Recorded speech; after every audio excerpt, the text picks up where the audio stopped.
আসসালামু আলাইকুম ভিউয়ার্স, আপনারা সবাই কেমন আছেন? আশা করি সবাই ভালো আছেন। আমি ভালো আছি আলহামদুলিল্লাহ। তো বন্ধুরা, আমি আরেকটি ইজি বাইকের মোটরের ভিডিও নিয়ে আসলাম। তো বন্ধুরা, এই মোটরটায় অনেক শব্দ আসতেছে। তো বন্ধুরা, আসলে কি সমস্যার কারণে এই শব্দটা আসে? তো বন্ধুরা, আমি মোটরটা আপনাদেরকে খুলে দেখাবো। তার আগে আমি দেখাই কীরকম সাউন্ড আসে। দেখেন, মোটরের মাথাটা কিন্তু খুলে নিছি। ভাবছিলাম যে খোলার পর যদি মোটরের সমস্যা থাকে তাহলে খুলবো, এর জন্য আগে আমি মাথাটা খুলে নিছি। তো বন্ধুরা, দেখুন কিরকম সাউন্ড আসে।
তো বন্ধুরা, দেখলেন কীরকম সাউন্ড আসে।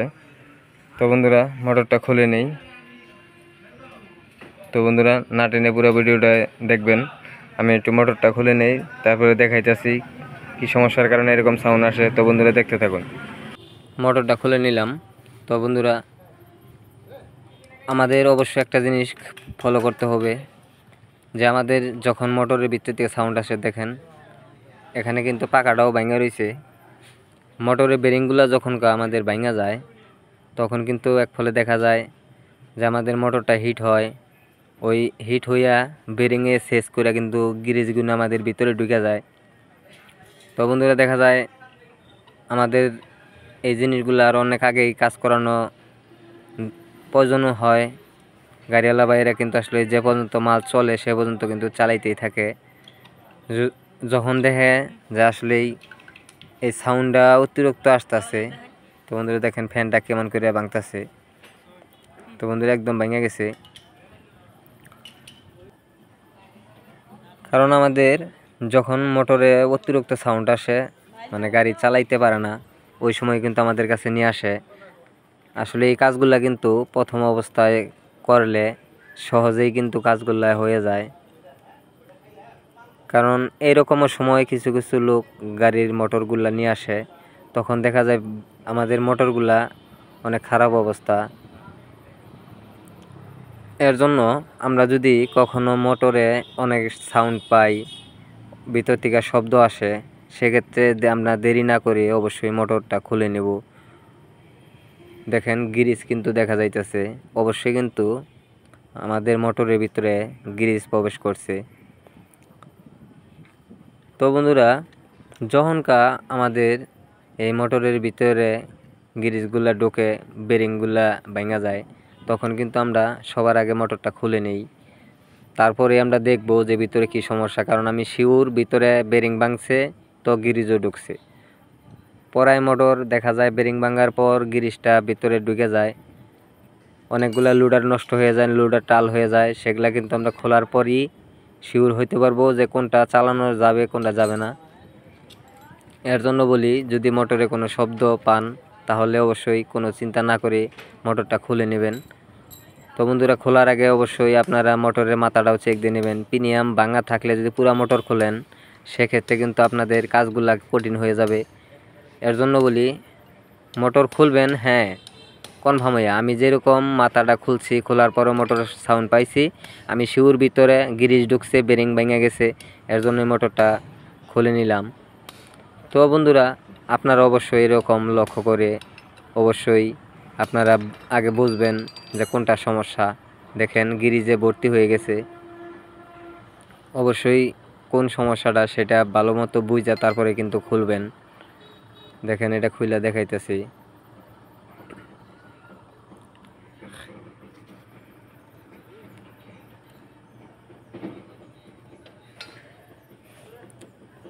তো বন্ধুরা এটা কিন্তু আমার এক ছোটো ভাই দিয়ে খোলাইতেছে, আসলেই ওর একটু খোলা কষ্টই হইলো, কারণ ওদেরকে কেবল প্রশিক্ষণ দিতেছি। তো বন্ধুরা দেখতেই পারলেন গিরিজ কীভাবে ঢুকছে, ম্যাগনেটগুলোও কিন্তু গিরিজ একদম বইরা গেছে।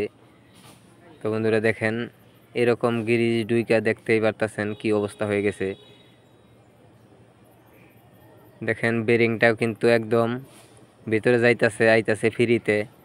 তো বন্ধুরা সামনেরটাও দেখেন একদম ফ্রি হয়ে গেছে। তো বন্ধুরা এরকম মোটর যদি থাকে তাহলে সেটা কিভাবে চলবো, এইভাবে কিন্তু আসলে একটি গাড়ি যখন চালানো হয় তখন কীরকম একটা সাউন্ড আসতে পারে। তো বন্ধুরা এটা আর কয়েকদিন চালাইলে আমাদের মোটরটা কিন্তু সেজ হয়ে যেত, ম্যাগনেটগুলো সব চলে যাইতো, মানে সাউন্ডের কারণে আসছে। আমি যদি অমনি লাগাই দিতাম তাহলে কিন্তু হতো না। দেখেন 1 টাকা দেওয়াতেই ফ্রিতে কিন্তু লোডারটা চলে আসলো। এটার কিন্তু বিশাল বড় সমস্যা, এই বেরিংগুলা ভেঙে কীভাবে গিরিজ ঢুকছে। একদম লোডারের যে গাট, ওখানে বেরিংয়ের যে গাট সেটা কিন্তু একদম খাইয়ে গেছে, একদম ফ্রি হয়ে গেছে। দেখেন বেরিং একদম ইজিভাবে আপ ডাউন করতেছে। তো বন্ধুরা অবশ্যই আপনারা যখন কাজগুলা করবেন সব দিক লক্ষ্য রেখে কাজগুলা করে দেবেন, ইনশাল্লাহ আশা করি অনেক দিন মোটর সার্ভিস দিব। আর মোটর খুললে অবশ্যই বেরিং 2টা চেঞ্জ করে দিবেন, কারণ অনেক সময় ভাবেন যে বেরিং আমাদের ভালো আছে এটা পাল্টানোর দরকার নাই, তখন আবার যখন লাগাইতে যাইয়া বেরিংয়ে 2-4টা বাড়ি পড়লেই ওই বেরিংটা পুরান থাকার ফলে বেরিংটা কিন্তু আমাদের নষ্ট হয়ে যায়। ওই অবস্থা লাগাই দিলে কিছুদিন চলার পর আবার দেখা যায় মোটরটা সমস্যা হয়। এর জন্য বলি একটা বেরিং আপনি প্রয়োজনে বেশি আপনি দিতেছেন, ওটার টাকা যদি গাড়িওয়ালা নাও দেয় অনেক দিন লাস্টিং করব, ওনার দ্বারা আপনার একটু মার্কেটিং হবো। আর কিন্তু এই গাড়িওয়ালা ভাই অনেকের কাছে বলবো মোটরটা আমার সার্ভিসিং করে দিয়েছিল সেটা ভালো হয়েছে। এর জন্যই বলি যদি গাড়িওয়ালা ওই ভালো বেরিং দেখে চেঞ্জ না করতে চায় সেক্ষেত্রে আপনি লাগাই দেন, 100 টাকা হয় আপনার ক্ষতি হলে। একটা বেরিং তো 100 টাকার উপর নিতে পারবেন না, একটা বেরিংয়ের দামই আর কয় টাকা। তো বন্ধুরা অবশ্যই আপনারা ভালো দিক দেখে কাজগুলো করার চেষ্টা করবেন, নিজে ঠকবেন অবশ্যই স্বয়ং আল্লাহর তাআলার পক্ষ থেকে আপনি লাভবান হতে পারবেন। কারণ মানুষের সবসময় ভালো কাজ করে দেওয়ার চেষ্টা করবেন। আপনি ভালো করে যদি নিজে ঠকেন সেই ঠকানোর প্রতিদান আল্লাহ তাআলাই আপনাদেরকে দিব। অবশ্যই কিন্তু আল্লাহ আপনার কামাই রুজিতে বরকত বাড়াই দিব। তো বন্ধুরা যখন একটা জিনিস দেখেন আপনি সব কিছুতে কাজ ভালো করেন না, দাম বেশি রাখেন, কাস্টমারগুলো আস্তে ধীরে আপনার কাছ থেকে চলে যাব, আপনার কিন্তু এজিকের যে ফয়সালা আল্লাহ তাআলা করেছেন সেই রিজিকটা কিন্তু আপনার কাছ থেকে আইসাও ঘুরে যাব। তো বন্ধুরা যখন পরিপূর্ণ ভালো কাজ করতে পারবেন তাহলে দেখা যাব এক দোকানে পারমেন্টলি গাড়িটা কাজ করাইতো উনিও আপনার কাছে কোনো না কোনো কাজে আইসা করব। যদিও সে ওই জায়গায় কাজ করে তারপরে কোনো না কাজের জন্য আপনার কাছে আসবো। আর উনি যদি সব ধরনের কাজ জানে তাহলে কিন্তু আপনি ওনার নসিবে যেটা আছে সেটাই কিন্তু পাবো। তারপরেও কিন্তু দেখা যায় নিজের কিছু কিছু ভুলের কারণে আমাদের কাছে কাজগুলো আসে, তারপরেও কাজগুলো চলে যায়। আর যখন আমরা সব ধরনের কাজই করে দিতে পারবো তখন কিন্তু অবশ্যই আমাদের কাস্টমারগুলো রয়ে যাব, অর্থাৎ অন্য কাস্টমারও কিন্তু তারা নিয়ে আসবো। তো বন্ধুরা সবসময় ভালো কাজ করার চেষ্টা করবেন। এই যে কয়েলটা ওয়াশ করা হইতেছে, তো বন্ধুরা হাওয়া মাইরা যদি আমরা গ্রিজগুলো বের করে দেই তাহলে কিন্তু আমাদের এখানে আর গ্রিজ থাকার কথা না। আর যদি আমি এইভাবে আস্তে করে তেল দিয়ে ধুয়ে দিই ভিতরে যে গ্রিজগুলো প্রবেশ করছে কয়েলের ভিতরে সেই গ্রিজগুলো বের হবে না। মোটরটা একটু হিট হইলেই আবার গ্রিজগুলো কিন্তু ম্যাগনেটে চলে আসবো। এর জন্য বলি সবসময় ভালো কাজ করবেন। অবশ্যই মানুষ আপনারও যদি মূল্যায়ন না করে আপনার মূল্যায়ন আল্লাহ তাআলা বাড়াই দেবেন। সবসময় একটা কাজ যে করবেন চিন্তাধারা করে কাজটা করবেন যাতে আপনি এই কাজটা করে সফল হতে পারেন, আপনি যেন অনেক দূর এগিয়ে যেতে পারেন। ভালো কাজ করলে অবশ্যই আপনি দীর্ঘদিন কাজ করে খাইতে পারবেন। আর যদি আপনি ভালো কাজ না করেন সেক্ষেত্রে আপনার কাছে কাস্টমারও আসবো না, আর আপনিও কিন্তু দীর্ঘদিন দোকানটা চালাইতে পারবেন না। কাস্টমার যদি না আসে সেখানে কিন্তু দোকান খোলাই রাখা কোনো লাভ হবে না। তো বন্ধুরা দেখতে পেলেন মোটরটা ওয়াশ করে নিলাম। আজকে আর কথা বাড়াবো না, আজ এই পর্যন্তই। অন্য কোনো ভিডিওতে আবার দেখা হবে, সে পর্যন্ত সবাই ভালো থাকুন। আসসালামু আলাইকুম।